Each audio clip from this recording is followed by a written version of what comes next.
서면의 주보를 보시면 어떤 면에 어떤 내용인지 모르는데요.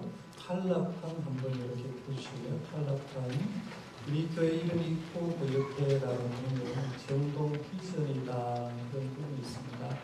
이 정동 비전은 정동교회가 소중하게 생각하는 것을 기록해 놓았는데 사실 옆에 보면 제일 위에 우리 교회 목적 선언문이 있습니다. 아마 우리 선언문은 사실은 예배 때마다 읽고 우리 암송하면 좋은 내용이지 잘 하지 않습니다만은 목적 선언문을 같이 한번 읽어보겠습니다.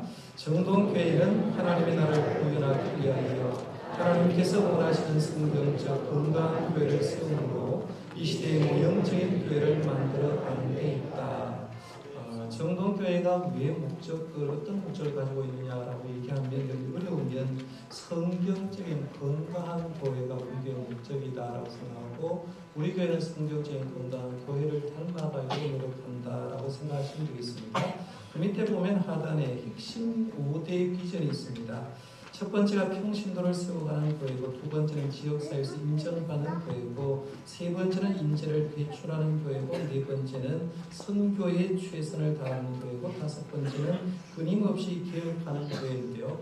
이 다섯 가지 비전 가운데 여러 가지는 참 잘 이루어지고 있고 좀 부족한 부분도 있습니다만은 오늘 특별히 초점을 맞추려고 하는 건 끊임없이 개혁하는 교회가 바로 오늘 본문 말씀과 또 오늘 종교의 주일과 해당이 되었던 일을 중심해서 좀 말씀드리려고 하고요. 또 하단에 보면 연도별 중점 사역이 있는데 제가 2001년도 12월 달에 부임하고 2002년도부터 우리 교회 목회를 어떻게 진행해 나가느냐라는 것을 이제 여러 기를 나누어서 부임기, 과도기, 성장기, 성숙기, 확장기, 사역기 순으로 이제 사역하겠다라고 했고 대부분의 내용들이 그대로 이루어지고 있는 걸 보고 저는 생각을 앞으로 우리 교회를 사랑하시고 저를 사랑하신다고 하면 하나님께서 이 모든 목적을 이루어 줄 믿습니다. 믿음으로 함께 살겠으면 좋겠어요. 특별히 여러분 우리 보셔야 될 건 우리 교회 5대 핵심 비전 가운데 다섯 번째가 끊임없이 개혁하는 교회가 우리 교회 비전이라는 걸 생각하고 오늘 말씀을 좀 집중했으면 좋겠습니다. 이제 주보를 보지 마시고 제 얼굴을 보시면 되겠습니다. 오늘은 여러분이 알듯이 1517년 10월 30일 마틴 루터가 95개 반박문을 히텐베르 그 교회에 붙이고 종교개혁이 시작된 날이라는 걸 보게 됩니다. 아마 우리 교회 교인들은 다른 어떤 교회보다도 올 한 해 동안 종교개혁이라는 말을 굉장히 많이 들었을 겁니다. 1월달부터 시작해서 수요 예배 때마다 종교개혁 그 95개 논제를 하나하나 다 생각했습니다. 16구간을 통해서 95개 논제가 뭔가를 생각했죠. 지난번에 오신 이승호 교수님도 자기도 95개 논제를 다 읽어보지 못했다라고 얘기하는데 우리 교회 성도님들이 95개 논제를 다 읽었고 거기에 대한 해설을 제가 해드렸던 걸 보게 됩니다. 95개 논제가 끝난 다음에 그리고 종교개혁 핵심같이 5가지도 말씀드렸죠. 다시 한번 우리가 기억을 되돌아보면 종교개혁의 핵심같이 5번째, 첫 번째가 오직 믿음입니다. 두 번째가 오직 은혜, 세 번째가 오직 그리스도, 네 번째가 오직 하나님께 영광, 다섯 번째가 오직 성경인데 조금 더 설명하면 지난번에 이승호 교수님도 와서 잘 정리를 했습니다만은 종교개혁자들이 내긴 핵심같이 첫 번째가 오직 믿음이라는 거예요. 당시 로마 교회는 구원에 이르는 조건으로 믿음 플러스 선행을 했거든요. 우리가 하나님을 잘 믿어도 구원받지만 믿음 생활을 하면서 어떤 선행을 해야 구원받는다라고 얘기하는데 종교의 제도는 그렇지 않다. 우리가 예수 그리스도를 구주로 믿으면 구원받는다라고 분명히 말했어요. 그래서 오직 믿음으로 구원받는다고 주장했고요. 두 번째가 오직 은혜입니다. 당시 로마 교회는 구원에 이르는 능력을 은혜와 플러스 공로를 주장했는데 종교개혁자는 아니다. 우리가 구원받는 것은 구원을 이루는 능력 오직 하나님의 은혜라는 거예요. 저와 여러분이 지금 교회에 나와서 예배를 하지만 우리가 무슨 공로가 있습니까? 주님의 전적인 은혜로 하나님의 자녀가 되었음을 믿습니다. 하나님의 은혜라는 거예요. 그 다음에 세 번째가 오직 그리스도십니다. 당시 로마 교회는 이제 구원의 중보자를 얘기할 때 예수님이 우리의 중보자가 된다는 걸 믿으면서 거기에 플러스 성모 마리아도 믿어야 된다고 얘기했고요. 그 다음에 성자들도 좀 믿어야 되고 천사들도 믿어야 되고 사제들도 너희들의 구원을 위해서 필요하다라고 했는데 종교개혁자들은 아니다. 우리의 구원자, 우리의 중보자는 날 위해서 십자가에 돌아가신 예수 그리스도만이 우리의 중보자가 된다라고 말하면서 우리의 중보자는 오직 예수 그리스도뿐이라고 얘기하는 거예요. 그 다음에 네 번째가 오직 하나님께 영광입니다. 그래서 성도가 존경하고 숭배할 대상이 누구냐고 했을 때 로마 교회는 하나님도 숭배해야 되지만 지금도 가톨릭교로 가면 마리아 성을 보고 크게 절하잖아요. 성모 마리아도 숭배해야 되고 성인들도 숭배를 해야 되고 천사들도 숭배해야 된다고 생각했는데 종교개혁자는 그렇지 않다는 거예요. 오직 하나님께만 영광 돌리면 되지 어떻게 사람에게 우리가 영광을 돌릴 수 있느냐. 우리의 영광의 대상은 하나님께만 오직 영광을 둬야 된다 했고 그 다음에 다섯 번째 모토가 오직 성경입니다. 그리스도의 신앙과 삶에서 최고 불변의 기준이 뭔가로 했을 때 당시 로마 교회는 성경도 중요하게 여겼고요. 교회 전통도 중요하게 여겼고 교황의 말 한마디도 굉장히 중요하게 했습니다. 그런데 종교개혁자는 아니다. 우리 신앙과 삶의 기준은 오직 성경밖에 없다는 거죠. 그러니까 우리가 신앙생활 하면서 내가 어떤 걸 해결하고 어떤 문제를 풀어갈 때 사람의 말이 아닌 하나님의 말씀만이 해답인 줄 믿으시길 바랍니다. 오직 성경으로 우리는 해답을 찾을 수 있는 거예요. 이 핵심까지 다섯 가지도 다섯 주에 걸쳐 생각할 거죠. 95개 먼저 16주 생각했고 5번의 주제를 가지고 5주 했으니까 21주를 수요 예배 나온 분들 이미 다 배웠어요. 그런데 문제는 수요 예배 다 안 나온다는 얘기죠. 그렇죠? 수요 예배 한 70명, 80명 밖에 나오질 않고 그 다음에 수요 예배 나와서 우리가 들어도 벌써 한 5달 전반기 5달 들었기 때문에 우리는 한번 듣고 설교 듣고 나가면서 주로 어떻게 합니까? 나가면서 다 잊어버리는 거예요. 나가면서 설교 뭐 들었더라 제목이 뭐더라 잊어버리니까 들어도 잃어버리고 그래서 올 한 해 다시 구성한 게 10월달 우리 종교개혁 특강의 달을 준비하면서 이제 5주에 걸쳐서 특강의 달을 준비한 거예요. 한번 여러분 한번 보시면 한번 생각해 보겠습니다. 첫 번째 주일은 재미있는 교회사 얘기를 했죠. 정병균 교수 와서 영상으로 쭉 띄워가면서 설교를 했고요. 두 번째는 영남신학교 이승호 교수님이 와가지고 성경으로 돌아가자는 주제로 말씀을 했죠. 세 번째 주일은 우리 영남신학교 김규식 교수님 오셔서 종교개혁자들의 결혼 생활 어떤지 루터가 어떻게 결혼했는지 그때부터 시작해서 오늘날 결혼 문제, 이혼 문제, 재혼 문제를 전부 다 심도 있게 잘 다루어서 결혼에 대한 강의치고는 굉장히 잘한 강의라고 제가 생각되는데요. 종교개혁자들의 결혼 생활을 다루었고 네 번째 주 지난주에는 칠곡교회 오세훈 목사님 모셔서 이 오세훈 목사님 칠곡교회 가임한 지 20년 되거든요. 20년 예배 인도자로 살면서 교역자들이 예배를 돕는 분들이 예배를 어떻게 드려야 되는지 일반 성도님들이 예배를 어떻게 드려야 되는지를 목회자가 겪어보면서 심도 있게 예배에 대한 얘기를 다 했는데 물론 내용이 굉장히 길어서 목사님이 너무 시간을 잘못 봤다고 얘기를 하면서 길어서 좀 미안하다고 했습니다만은 그 내용들은 너무나 진지한 내용이었다. 우리 한번 들어야 되는 그런 내용이 있다 생각하는데요. 이렇게 예배를 회복하라라는 그런 제목으로 설교를 했고 오늘 이제 마지막으로 바통이 마지막으로 와서 제가 마무리를 짓게 됐습니다. 그래서 저는 오늘은 나부터의 선이라는 주제를 가지고 한번 생각하려고 하는데요. 종교개혁 500주년 맞는 오늘 우리 교회에서 해야 될 건 뭐냐면 어려운 신앙 환경 속에도 목회자 입에서 중직자 입에서 성도 입에서 나부터 개혁하겠습니다. 이 말만 나오면 성공적이라는 거예요. 우리가 보통 개혁 얘기하면요. 나부터는 잘 안 하려고 합니다. 그래서 문제만 자꾸 보고 문제 있습니다 하는데 사실은 현실적으로 봐도 많은 문제가 있습니다. 우리 한국교회의 문제점을 몇 가지를 생각해 보면 참 목회 일선에 서 있는 저를 생각하면 참 암담하다라고 생각됩니다. 몇 가지 한번 볼게요. 우리 교단 통계표를 여러분이 한번 10년치를 좀 보여드리겠습니다. 뭐 숫자적으로는 숫자가 잘 안 보이겠습니다만은 10년치 2007년도부터 시작해서 지난해 2016년도까지 우리 교단의 교세 통계표입니다. 잘 보시면요. 2010년도 우리 교단에 대한역사장로회 통합측 교단만 285만 명의 성도가 있었습니다. 그때를 딱 정점으로 찍고 그 뒤로부터 시작해서 지금 5년어간 6년어간은 계속해서 줄어들고 있습니다. 그렇죠? 줄어들고 있고 지난 한 해만 해도 지금 말씀드렸습니다만 약 5만 8,200명이 감소를 했습니다. 여러분 시대를 잘 타는 게 굉장히 중요한데요. 목회를 해도 한번 보세요. 제가 80년대 정도 목회를 했다고 생각해 보세요. 그러면 교회가 막 교회 십자가만 깃대만 꼽으면 그때 교회가 성장할 때 목회를 하는가 하고, 지금 교회적으로 그름이 2010년도부터 시작해서 교인 수를 줄어드는데, 이 줄어들 때 앞으로 저는 목회를 계속해 나가야 되는데 이 통계표 하나만 봐도 속이 답답한 거예요. 이런 시대에 내가 목회를 하고 목회를 끝까지 과연 할 수 있을까, 이런 고민을 들었는데요. 교회 수는 늘어나요. 문제는요. 목사 수도 늘어나요.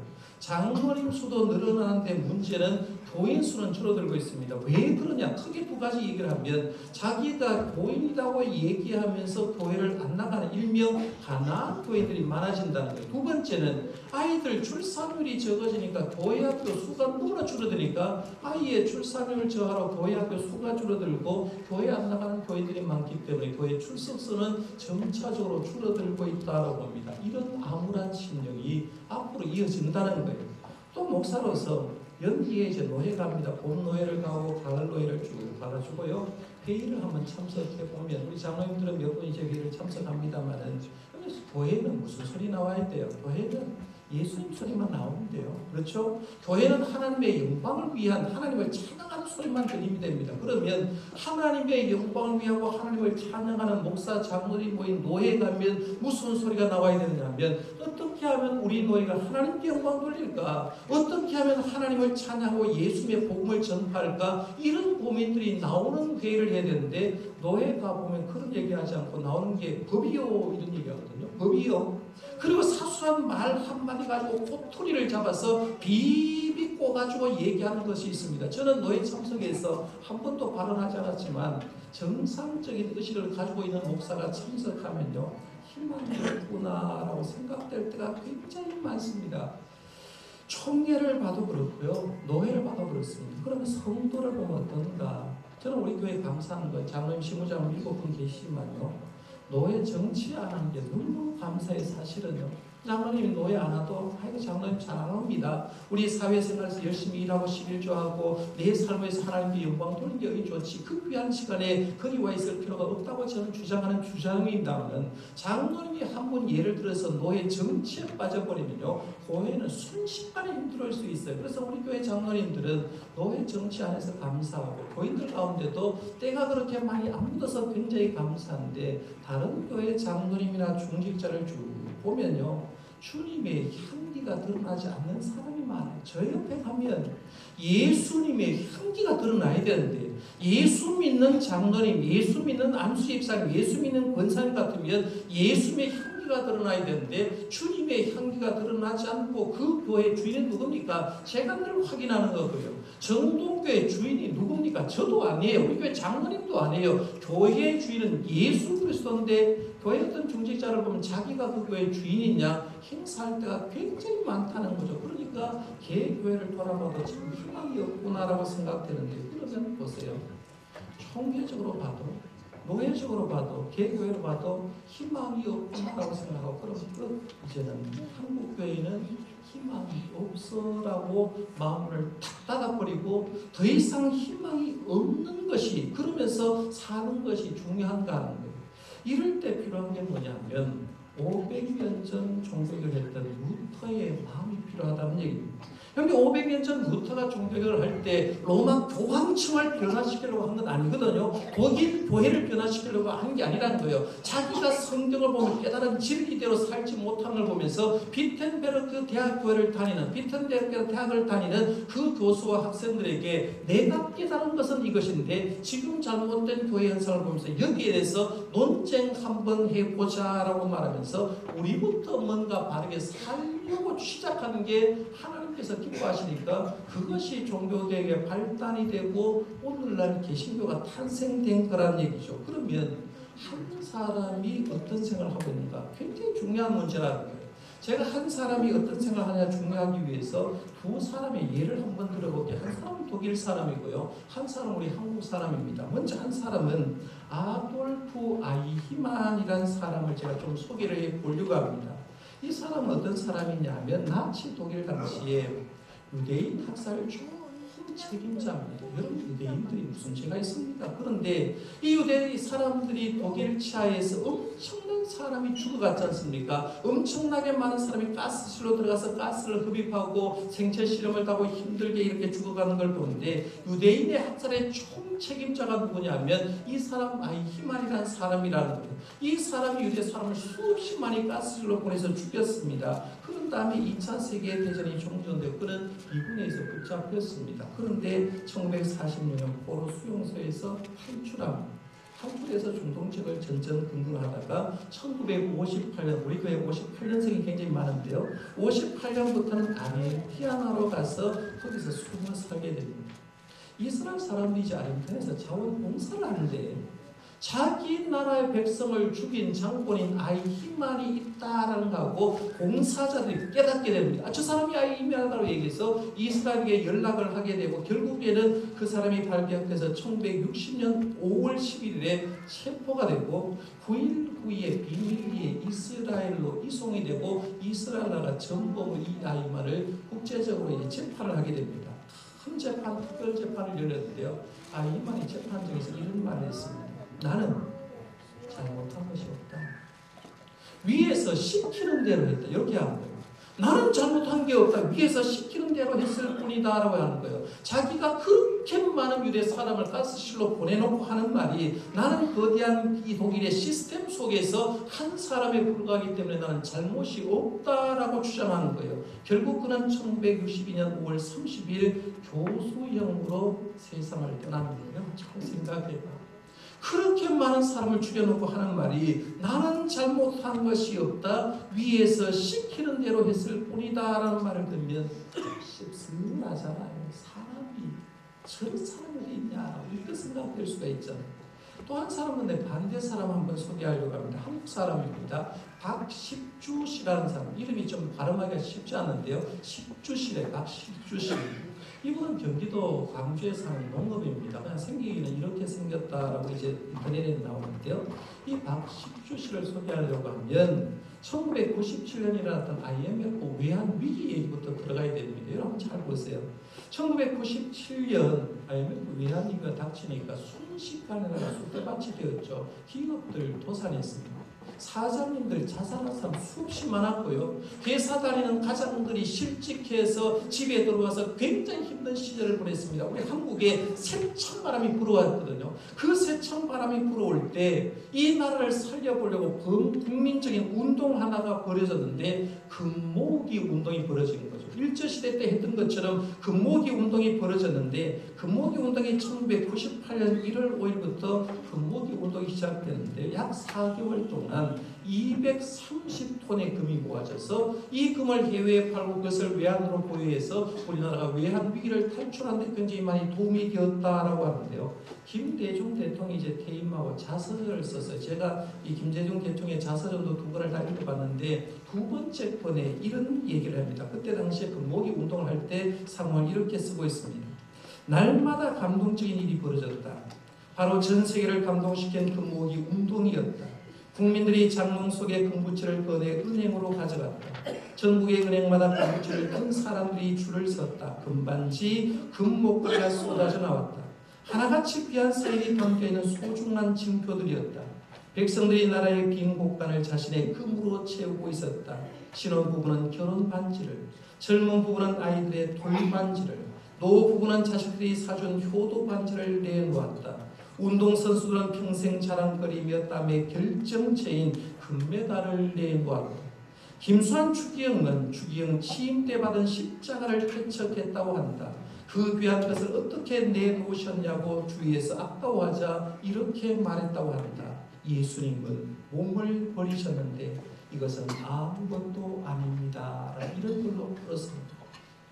저도 그때 딸아이의 돌반지 몇 개 있는 걸 다 팔았거든요. 아마 여러분들도 장롱 속에 돌반지, 금반지 있는 것을 다 팔아서 살았을 겁니다. 그런데요, 금모기 운동을 처음 시작하게 된 사람이 누구냐면 이 박식주스라는 사람입니다. 이 사람이 농업인임에도 불구하고 이 사람이 외환위기가 우리나라가 돌아치자 각 정당과 방송국 그리고 새마을중앙본부의 소비자단체에 편지를 써서 한 말이 뭐냐면 금모기 하자는 거예요. 그래서 옛날 우리는 이미 금 모아서 나를 살린 적이 있기 때문에 금 모아서 우리나라를 살리자라고 하니까 이 사람의 말이 시작돼서 금모기가 시작되고 금모기로 통해서 우리나라는 외환위기를 다른 어떤 나라보다 빨리 탈출할 수 있었다라고 얘기하는 거예요. 한 사람의 중요성 제기 얘기하는 겁니다.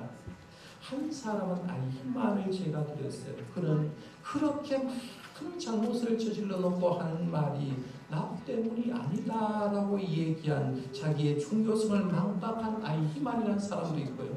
나 한 사람만 금을 모으면 내 한 사람을 통해서 나라가 변할 수 있다고 생각한 박식주 씨 한번 비교를 해보십시오. 우리가 어떤 것을 선택하는가 굉장히 중요한 문제거든요. 시스템 속에서 내가 우리 한국 교회 가운데 시스템 속에서 아무리 희망이 없다고 생각하고 나는 그 시스템 속에 있는 사람일 뿐이다라고 얘기하는 이 희망 같은 생각을 한다고 하면 우리는 희망이 없죠. 그러나 한국 교회가 희망이 없어도 내 한 사람 한 사람이 변화가 되고 한 교회가 변화가 되면 분명히 한국 교회는 다시 살아날 수 있다라고 생각하는 박식주 씨와 같은 희망을 갖는다고 하면 우리는 한국 교회가 될수록 일어날 수 있다는 거예요. 어느 것을 선택하느냐 굉장히 중요하다는 거죠, 여러분. 포기하는 희망을 선택할 거냐 아니면 희망을 선택하는 박식주스를 선택할 거냐 하는 건 우리의 믿음의 발로라는 거죠. 그래서 우리의 마음속에 어떤 마음을 드는가 중요한데 답은 오늘 말씀해 보면 어떤 삶을 살래라고 했을 때 하나님 오늘 우리에게 여호수아에서 준 말씀을 주셨습니다. 여호수아는 24장까지가 있고요. 24장 말씀은 여호수아의 마지막 결론적인 설교의 내용이 나오고 그리고 죽음과 한 장만 뒤에 가면 350년에 걸쳐서 시작되는 사사기의 내용이 시작되는 겁니다. 그러니까 굉장히 중요한 건요. 모세가 죽으면 여호수아가 시작되고 이 여호수아가 죽으면 사사시대가 시작됩니다. 한 사람의 죽음 전부는 굉장히 중요한데요. 여기 여호수아서를 읽었으니까 여호수아를 조금 더 생각을 해보려고 하는데요. 보통 우리가 모세의 시종자 여호수아, 후계자 여호수아라고 하는데 여호수아에 대해서 잘 몰라요. 그래서 연대표 인용해서 몇 살 때 어떤 일을 했는가 좀 생각을 해보려고 하는데요. 여호수아의 출생은 1500년, 주전 1500년경에 태어났다고 생각됩니다. 그 다음에 이게 물론 추정입니다.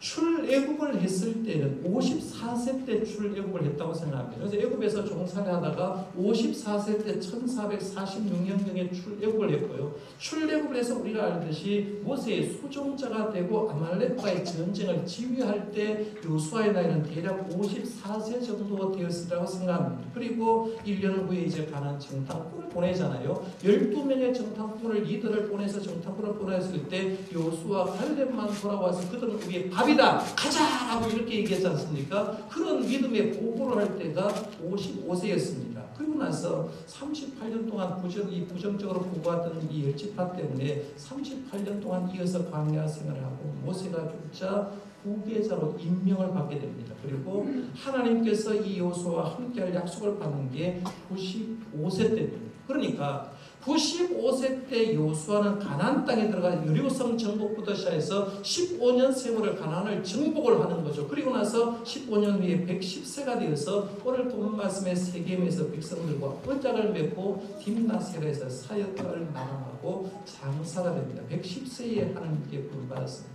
그 중에 오늘 본문 말씀은 110세 때쯤에 얘기를 하는 겁니다. 이 세겜 땅에 백성 리더를 다 불러놓고 그동안의 말을 회고하는 거예요. 2절 말씀부터 12절 말씀까지는 무슨 얘기가 나오느냐 하면 그동안의 삶의 역사 가운데 베풀어지는 것을 회고하는 내용을 쭉 얘기를 합니다. 그런 다음에 오늘 말씀 이제 14절로 본문이 지어지는데 14절에 보면 이렇게 시작합니다. 그러므로 이제는 했어요. 이건 굉장히 중요한 말인데요. 그러므로라는 말은 앞부분의 말씀 모두를 받는 거예요. 하나님께서 이스라엘 백성을 출애굽시켜고 지금까지 인도해 준 55년의 역사를 쭉 얘기를 해주면서 그러므로 라고 얘기하는 거예요. 그동안 은혜를 얘기하고 그 다음에는 결단을 얘기합니다. 이제는 그렇기 때문에 이제는 뭘 해야 되느냐고 했을 때 이 여호수아는 딱 이런 말을 합니다. 섬길 자를 오늘 분명히 선택하라라고 얘기합니다. 이 말씀을 할 때 여호수아는 가나안에 들어온 지 15년 지났을 때라고 했어요. 제가 아까 말씀드렸어요. 가나안을 정탐할 때 나이가 55세, 지금 현재 나이가 110세입니다. 그러면 가나안을 정탐할 때부터 지금까지 지나온 세월이 55년 세월 지나는 거예요. 그런데 55년 세월 지나면서 여호수아의 신앙을 보면 55세 때나 110세 때나 똑같다는 거죠. 변함이 없다는 거죠. 문제는 백성이에요. 백성은 하나님의 은혜 가운데 가나안 땅에 들어왔는데 15년 딱 지나오니까 신앙생활을 버리는 겁니다. 하나님도 믿고 우상도 믿고 하나님도 섬기면서 가나안 신도를 섬기고 변하니까 그걸 본 여호수아가 야 내가 세상 떠나면 너희들 신앙 다 잊어버릴 것 같은데 라고 얘기를 하면서 너희들 새롭게 섬길 자를 분명히 결정하자, 다시 한번 각오하자 이 얘기하는 거예요. 그 안타까운 마음으로 우주로 얘기하는 말이 바로 오늘 말씀인데요. 오늘 말씀 14절 끝에 보면 여호와만 섬기라 라고 얘기하고 15절의 핵심적인 말씀 이렇게 말합니다. 같이 한번 읽어볼까요? 15절입니다. 만일 여호와를 섬기는 것이 너에게 좋지 않게 보이거든 너희 조상들이 강 저쪽에서 섬기던 신이들인지 또는 너희가 거주하는 땅에 있는 아무리 족속의 신들이든지 너희가 섬길 자를 오늘 택하라. 오직 나와 네 집은 여호와를 섬기겠노라 하니. 이게 보면 섬길 자를 선택하라고 얘기하는 겁니다. 하나님 섬길 자는 하나님 선택하라. 우상 섬길 자는 우상 선택하라는 거예요. 근데 이 말씀을 작동하면 하나님 선택할 사람은 하나님 선택하고 우상 섬길 사람은 우상 선택하라는 거 보면서 우상을 섬기라는 말입니다.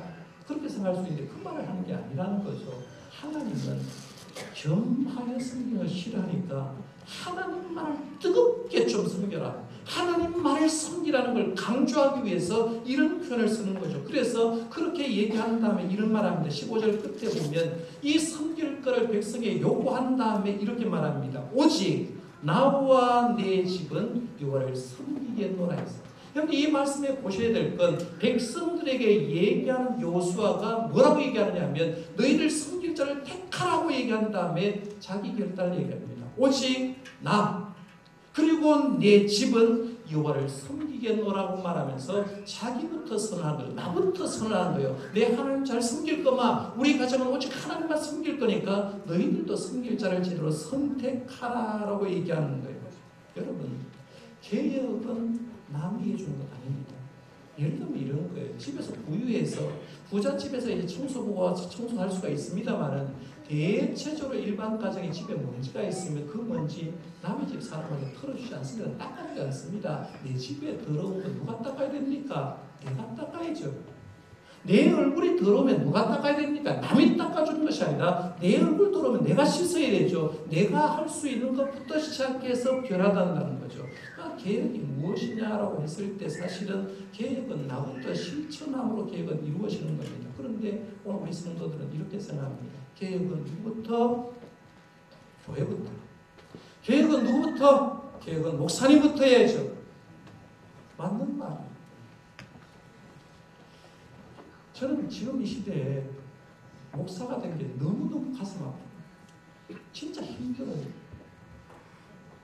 이 시대에 목사 하려는 사람 보면 가슴이 찢어져요. 왜? 이렇게 어려운 시절에 뭐 하려고 목회하냐는 거예요. 아무리 발버둥을 쳐도 세상은 목회자를 향할 화살밖에 안 돌립니다. 아무리 노력해도. 굉장히 가슴 아프다는 거죠. 왜냐하면 그렇게 노력해도 가보면 다른 목사님들이 다르게 살지 못하니까요. 노예 가보면 목회자다운 목회자가 없기 때문에 목회자가 그들과 함께 어울리지 않으면 외롭고 그들과 함께 어울리면 교회가 안 되고 닮아가니까 그 길을 걸어가는 게 굉장히 힘들어요. 그래서 목회자가 힘들게 개혁하려고 저는 노력하고 있습니다. 그래서 저 같은 경우에도 굉장히 부단히 노력하려고 합니다. 정치에 물들지 않으려고 노력하고요. 교회 중심으로 말씀 중심으로 목회하려고 하고 제가 16년 전에 우리 교회에 부임했습니다. 언제 시간이 흘렸는지 모르지만 16년 부임할 때 심정으로 하려고 노력하고요. 언제든지 교인이 제게 못마땅하고 제가 교회의 짐이 된다고 하면 언제든지 사임할 생각도 있습니다. 사실은요. 그러면 힘들다는 거예요. 그런데 성도들은 그렇게 얘기하면 안 된다는 겁니다. 교회부터 개혁이 아니다. 목회자부터 개혁이 아니다. 진짜 개혁은 나부터 시작된다는 거죠. 내가 개혁이 시작되어야 된다는 거예요. 우리 중직자들도요. 남 보지 마십시오. 다른 교회 장로님이, 다른 교회 집사님이, 다른 교회 권사님이 이렇게 섬긴다. 절대로 닮아가지 말라는 거예요. 왜냐하면 우리가 닮아야 될 지도자의 모형은 성경 속에 있는 사도행전에 있는 그런 지도자가 되시기를 바랍니다. 다른 닮아가야 할 게 없다는 거예요. 그러면 우리 성도님들도 개혁은 누구부터 시작되느냐 하면 개혁은 절대로 남을 위해서 남이 해주지 않기 때문에 개혁은 나부터 시작된다는 거예요. 그럼 저는 말하기는요. 아까 그래프를 보여드렸습니다. 10년 어감 그래프를 보여주면서 1910년 어감부터 시작 교회가 줄었는데 우리 교회는 어떻습니까? 우리 교회는 지난 16년 어간을 그래프로 기른다면 계속해서 지금 올라가고 있습니다. 이유가 뭘까요?